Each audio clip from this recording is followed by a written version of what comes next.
Hi, and welcome to ExportKit.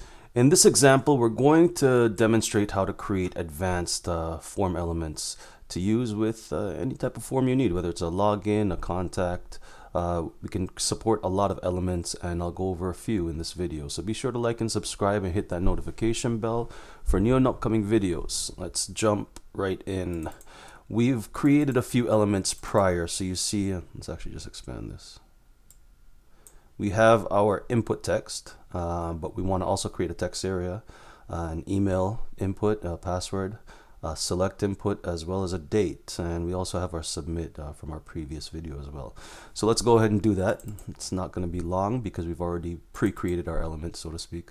So let's go to our text area. What we want to do is actually give it a tag for input text. Give it a tag as a text area. I apologize. For our email, we have an input of email.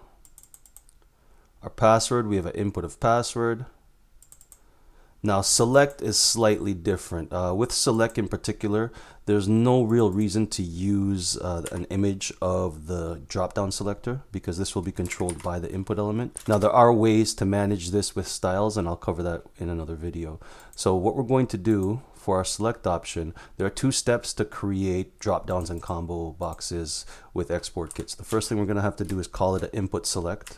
Let me just move the mouse so you can see that.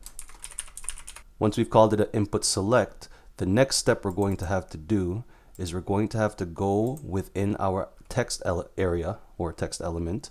Because we've already defined it as a paragraph, it will only take on the size that we've given it.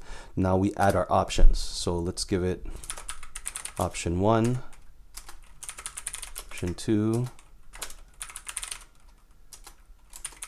So we've given it a couple options that we can navigate through. Now visually it will look a little bit off. Not much we can do about that, but it will work in the end. So let's continue. Let's call this a date. Okay, so now that we've defined our input elements, the next step is simply just to export. We already defined our styles in our previous video, so let's go. And when we take a look at our page, you'll see that we have our content, we have our text area,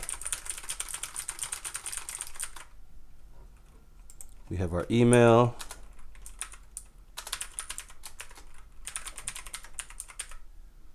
we have our password. You'll notice that it works directly with the core utilities, and each browser will operate differently. I'm going to cover this in another video as well. We have our drop down. Oh, I added an extra space. So you got to be careful when you add an extra space because it will render. And we have our date. So quick and easily, you'll see that we were able to create a complex form using the plugin and a little bit of tweaking with our input elements.